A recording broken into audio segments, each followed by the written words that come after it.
Gareth, good to see you. A controversial week for Raheem Sterling, and I know the FA have put a statement out, but how is he?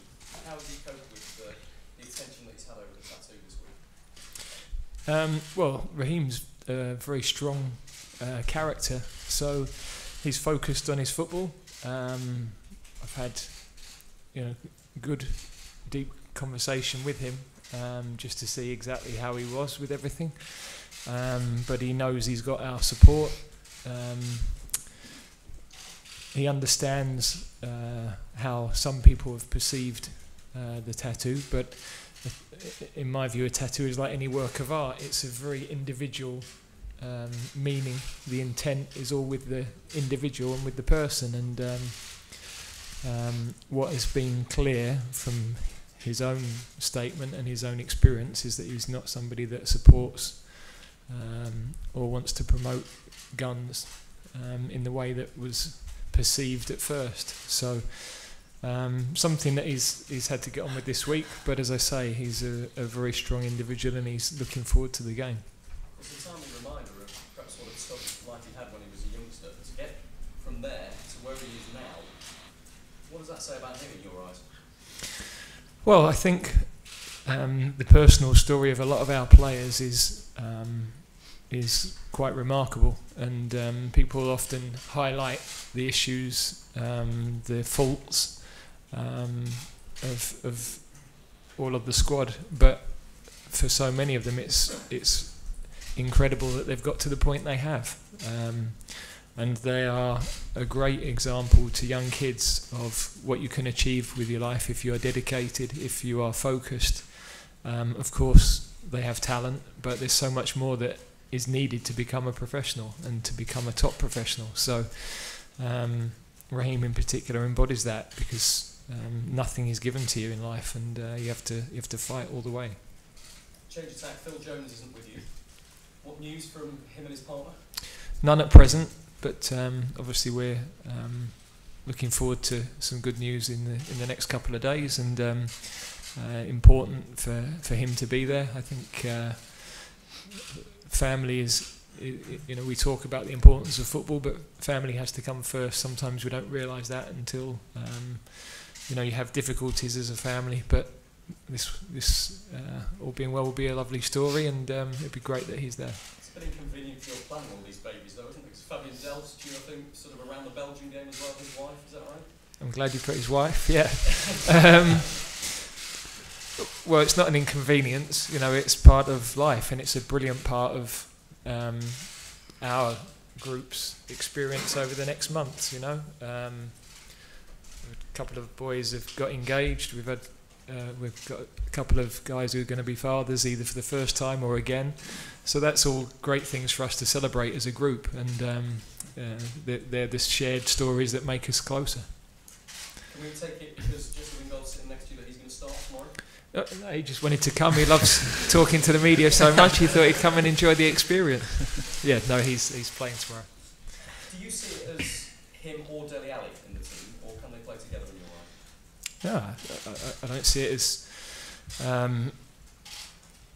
as a straight contest between any individuals, really. Absolutely, they could play together. Jesse is all of our attacking players, whether that's from midfield, wide, forwards, they all have different attributes and different strengths.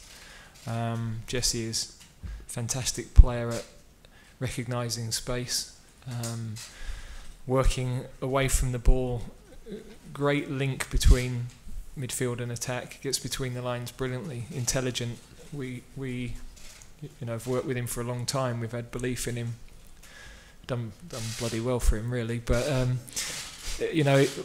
I saw him on loan at Birmingham. I can remember going to watch him at Leeds, and he hardly got a kick, but that was because his teammates couldn't see the moves and the runs he was making. His performance was so intelligent, but he was operating on a different thinking level to the rest of the team on that day, but I saw enough within that to know how he would fit into our way of playing, and we played him in our first game against Malta, and I'd have to say every time he's come into games or started games, he's been excellent for us. So he's had a super season. I think if there's been a question mark over the last couple of years, it's been, was he going to convert what we see with his finishing in training into matches? And this year he's done that. So it's a really good moment for him.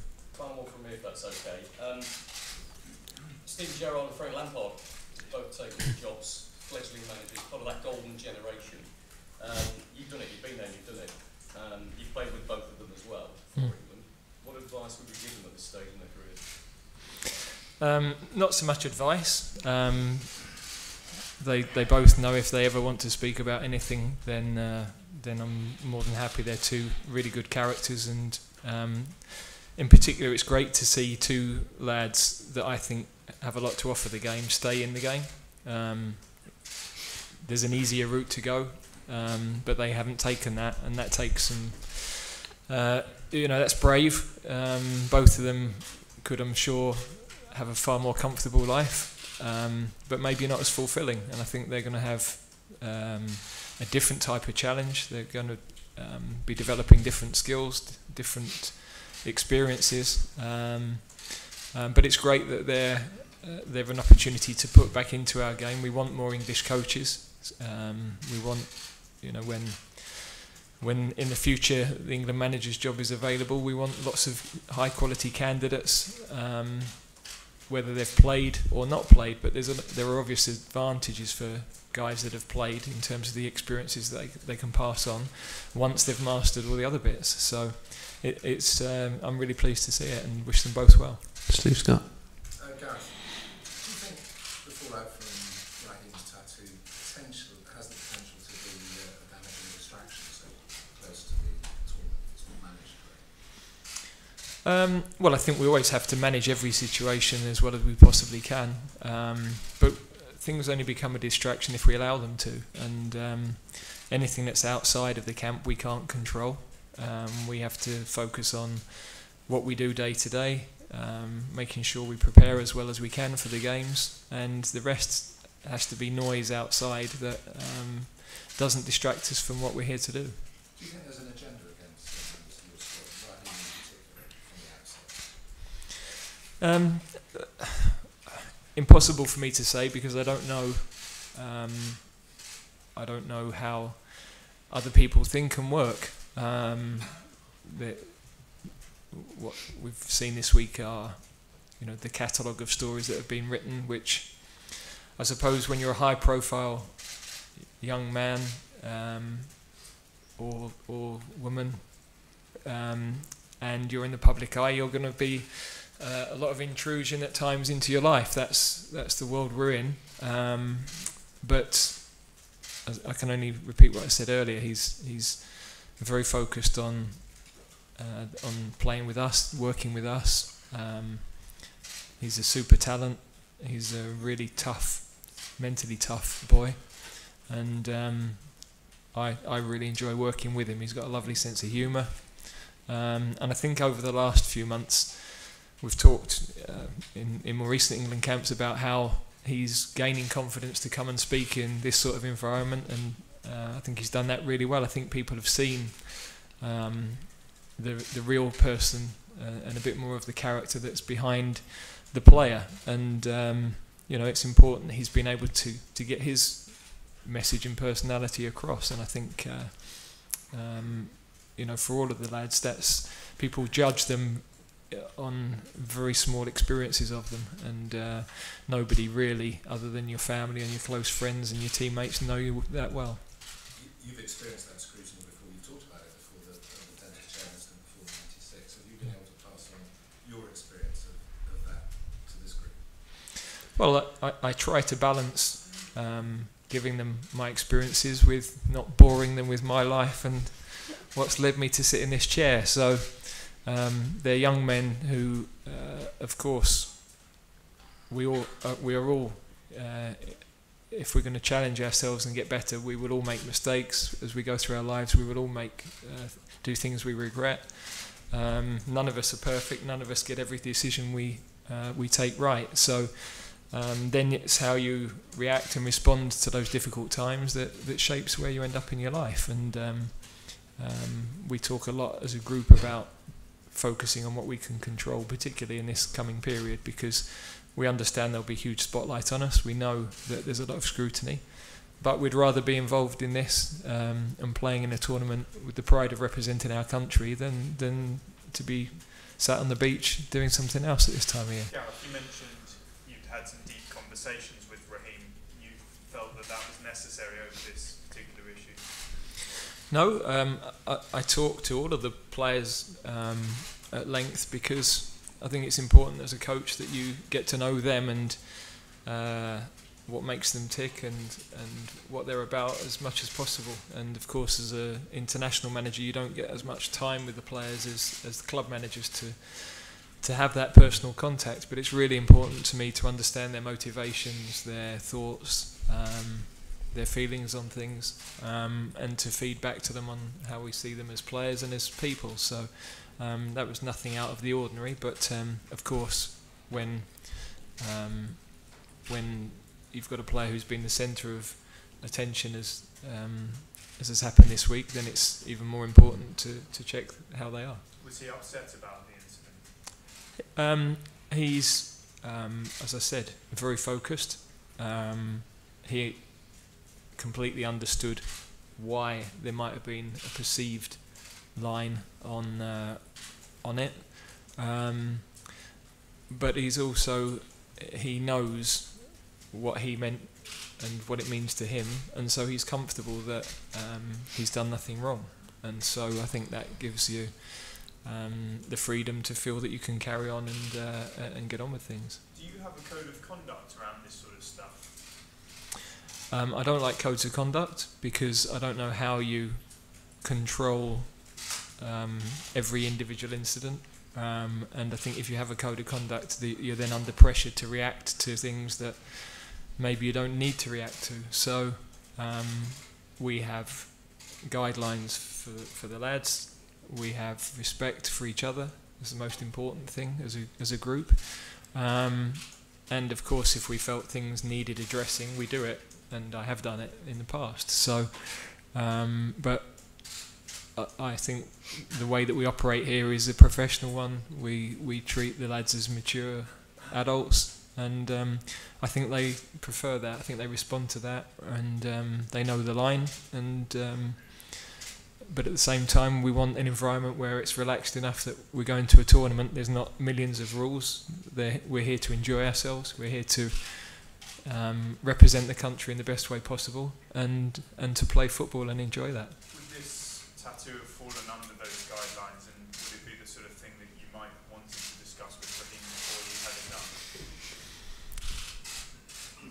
done? I think the tattoo was done quite a few months ago, and I think there's a lot of pictures of him in Manchester City kit in the tattoo. So you have to decide why it's a story now and not when he's with Manchester City. But I go back to, I don't think it's my responsibility to decide if my kids want to have a tattoo, what they have. That is an individual decision, individual intent, very personal, and as you know, a lot of our players have tattoos, and a lot of the meaning is wrapped up in very deep stories and experiences, and completely personal. So my view would be that no, I don't see why we should be involved in policing that. Gareth, I'm sure you'll be grateful for a football question. I don't know, it depends what it is, really. Is your team now clear in your head, and are these friendlies going to be used to finesse that team, or are we going to be seeing lots of changes tactically, formation and player-wise, or are you pretty much set now for the World Cup? No, you won't see too many tactical changes, but there are things. These two matches are an opportunity for us to look at one or two players in certain positions, combinations of players. There's a physical aspect to the two games that certain players need minutes more than others. One or two who've missed bits of training either this week or over a longer period. So there's a lot of things weaved into how we will use the two games, and we've also got an internal game that we'll have at the end of that before we fly to Russia. So it won't be a case of the team tomorrow is the team that starts the first match. But we, as with all of the friendlies, we will use them for a specific purpose and changes within that to look at things that we might want to do in the summer. Carrie? Adam Lallana shared on social media about his season with Liverpool that he was gutted he hadn't been able to contribute more. Is he doing enough to prove to you that he could contribute to this England squad? Well, Adam has only trained with us the last couple of days. We had several long conversations during the season. It was obviously a very hugely frustrating season for him. We know the quality that he has, and the last conversation I had with him ahead of naming the squad was that let's keep this alive for you. Let's see where we are in a couple of weeks' time. Who knows? You might play a significant part in a Champions League final, and that's exactly what happened. So we know there's a limitation in terms of how match fit he is. And that's why he has been a standby player, to give him time to improve that situation. But we'll have to assess that if there's an opportunity that arises. But of course, we hope for the 23 lads that are in the squad that isn't the case. With the goalkeepers, are you going to solidify a number one shirt in these next two friendlies, or do you still want to see how all three work in the team? No, I think we will. We know what we want to see in that area of the field. We're clear on what we think, but also there's no need for me to say too much publicly on that, because the players across the board, I explained to them what we're using these two matches for, and I haven't named the team to them for tomorrow, but we have a very clear plan of how we want to use the matches.